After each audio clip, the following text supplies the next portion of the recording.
네, 7분으로 정리하는 김세준의 언어와 매체 특강 1강 시작하겠습니다. 먼저 볼게요. 오늘은 자음, 모음, 그 다음에 거기에 부가적으로 파생되는 조음, 이치, 단모음, 반모음, 이중모음 이런 것들을 공부해 볼 겁니다.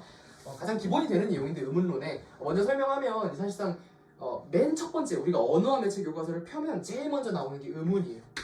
그리고 나서 우리가 단어를 배우고요. 그리고 나서 우리가 뭘 배우죠? 문장을 배웁니다.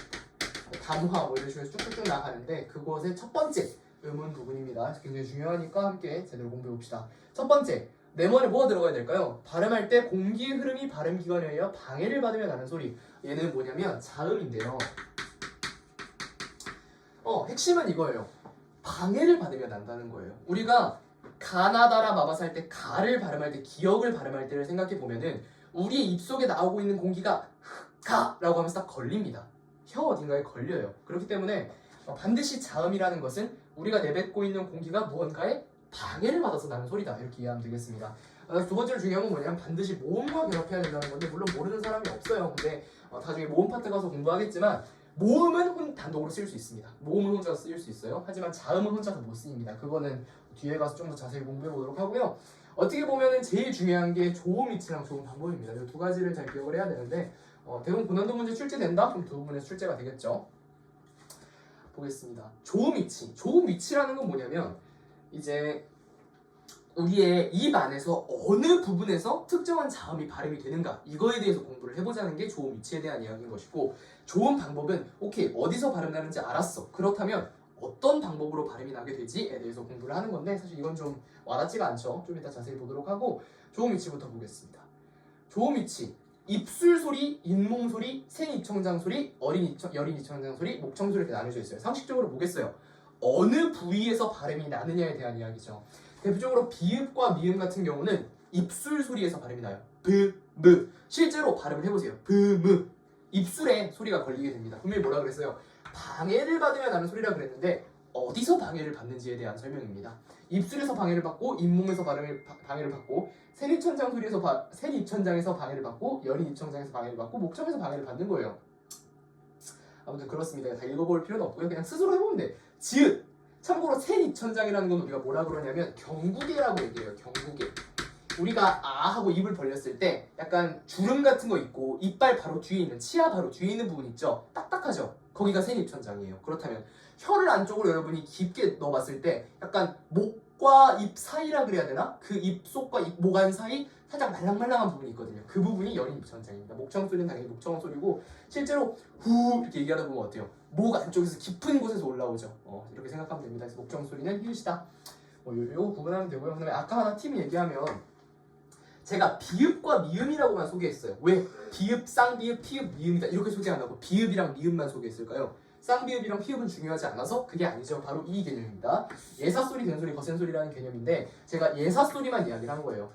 이제 모든 자음에는 예사소리, 된소리, 거센소리가 있는 것은 아니지만 있는 것들이 있어요. 대표적으로 뭐 비읍, 디귿, 지읒, 기역 이런 것들이 있는데 시옷도 있고요. 예사소리는 그냥 아주 예사적인 예사롭다 할 때 예사 평범한 소리입니다. 하지만 된 소리는 그것보다 조금 더 센 거고요. 거센 소리는 조금 더 센 겁니다. 이렇게 이해하면 편해요.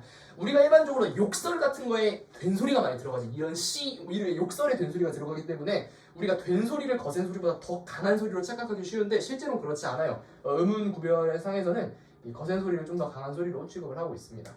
다음으로는 좋은 방법입니다. 좋은 방법이 왜 중요하냐면 이런 식으로 나온단 말이에요. 뒤쪽에 음운 변동 파트를 공부할 때 다음은 조음 방법에서의 변화냐 조음 위치에서의 변화냐 이런 식으로 물어봐요. 그렇기 때문에 우리가 기본적으로 머릿속에 조음 위치랑 조음 방법에 대해서는 완전히 튼튼하게 잡혀 있어요. 그런 문제 낚이지 않을 수 있어요. 음운 변동 파트만 좀 더 자세하게 이야기를 하기로 하고 조음 방법을 구분할 때는 두 가지로 먼저 구분을 해야 됩니다. 첫 번째가 뭐예요? 울림소리. 두 번째가 안 울림 소리. 이렇게 크게 두 가지로 분리를 하는 거예요. 울림 소리가 적기 때문에 먼저 할게요. 울림 소리는 비음과 유음으로 나뉘어요. 비음은 코 밑자거든요. 콧소리라는 뜻입니다. 콧소리. 가장 쉽게 직관적으로 이해할 수 있는 방법은 코를 막고 발음을 해보는 건데 대표적으로 뭐 기역, 지읒 이런 건 울림 소리가 아니거든요. 비음도 아니고. 그래서 자 아무런 지장이 없습니다. 해보세요. 자를 발음할 때 자 전혀 문제가 없어요. 하지만 마를 발음을 해볼게요. 물론 뭐 말을 입이 막히는 건 아니니까 말을 한다는 지장이 없지만 여러분 스스로 뭔가 코로 나와야 될 게 안 나온다는 느낌을 받을 거예요. 나도 마찬가지로 뭐 코맹맹이 소리가 나죠. 코를 막았는지 안 막았는지를 여러분이 판단하는 사람이라고 생각을 했을 때 전혀 차이가 없어요. 하지만 코맹맹이 소리가 나죠. 여러분이 흔히 생각하는 코맹맹이 소리가 난다고 하는 원인은 바로 이 울림소리 안에 있는 비음 때문입니다. 륨은 이게 흘러가는 소리라는 뜻이에요. 흐를 유자를 쓰는데 이건 제가 직관적으로 외운 방법인데 약간 리을이 흘러가는 강물처럼 생기지 않았나요? 저는 그렇게 해서 그냥 리을 유음이라고 외웠던 것 같고 유음과 파트의 수는 중요하게 다룹니다. 다음 안울림 소리는 파열, 파찰, 마찰로 나뉘어져 있는데 파찰음은 지읒, 그 다음에 쌍지읒, 치읒, 그 다음에 마찰음은 시옷이랑 쌍시옷밖에 없어서 그냥 파찰음이 지읒이고 마찰음이 시읒이다 이렇게 외우는 게 편해요. 이것도 마찬가지로 좋은 방법 이 중요한 이유가 음음 변동에 가서 어떤 것의 변화가 있는 것인지 좋은 방법인지 좋은 위치인지 그것 때문에 중요한 거라서 그냥 간단하게 외워두고 넘어가면 되고 뭐 이게 무슨 뭐 터지는 소리다 뭐 이건 미끄러지는 뭐 이런 거 공부할 필요 없어요. 파열음과 마찰음의 중첩이 파찰음이다. 그거의 중간 상태다 정도만 이해하면 되고 뭐 이게 뭐 터지는 소리인지 뭔지 이렇게는 안 나옵니다. 그래서 이렇게만 기억을 하면 됩니다.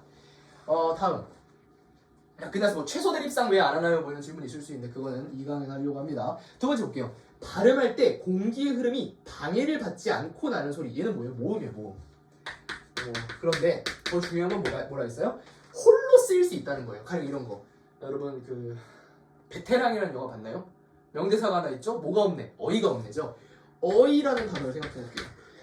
둘 다 제가 말했지만 음절 처음에 오는 이응은 이응이 아니에요. 옛날에는 여린 이응으로 썼는데 이응이 아니라 얘는 그냥 이렇게 쓰기가 좀 그렇잖아요. 뭐 허전하니까 그냥 앞에 이응을 붙여준 거라. 아무짝에도 쓸모없는 것이다 이렇게 생각하면 됩니다.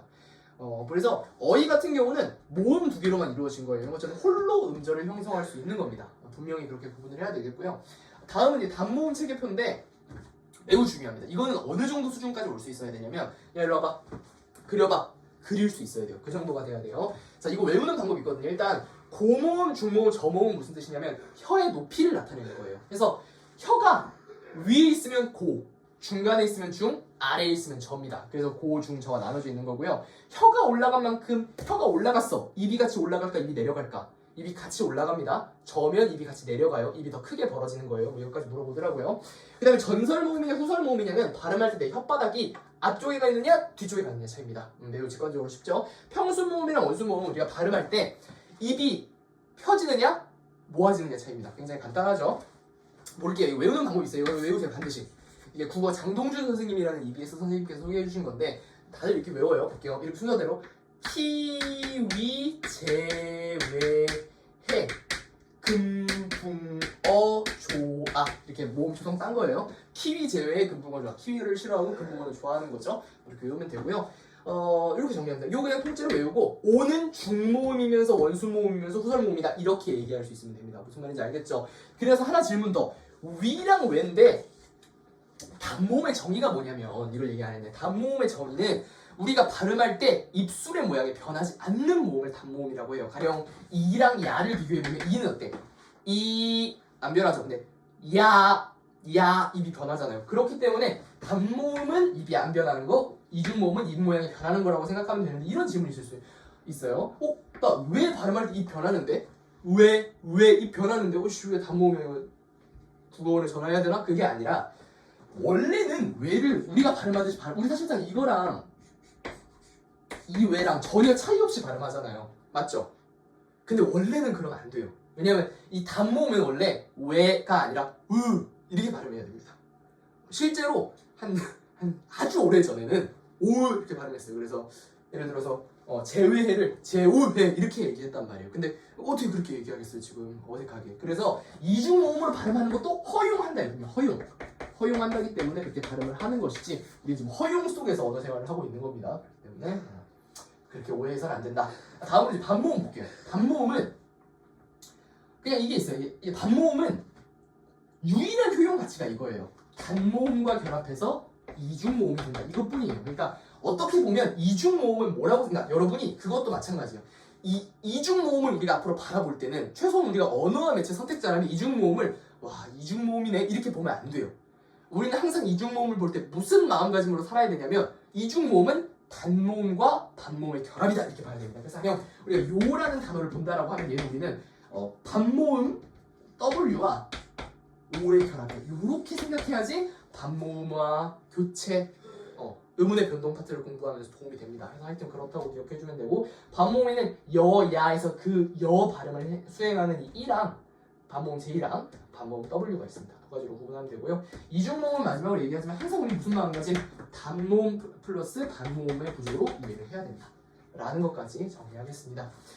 네, 오늘은 여기까지 하겠고요. 이 강의 만든 목적 자체가 이거 보고 개념 공부를 처음부터 하세요라기보다는 옛날에 한번 공부하셨는데 까먹으신 분들 한번 정리하라고 짧게 만들어 봤습니다. 오늘 여기까지 하고요. 다음 시간에는 이제 의문의 변동을 한번 슬슬 들어가 보도록 하겠습니다. 여기까지 하겠습니다. 감사합니다.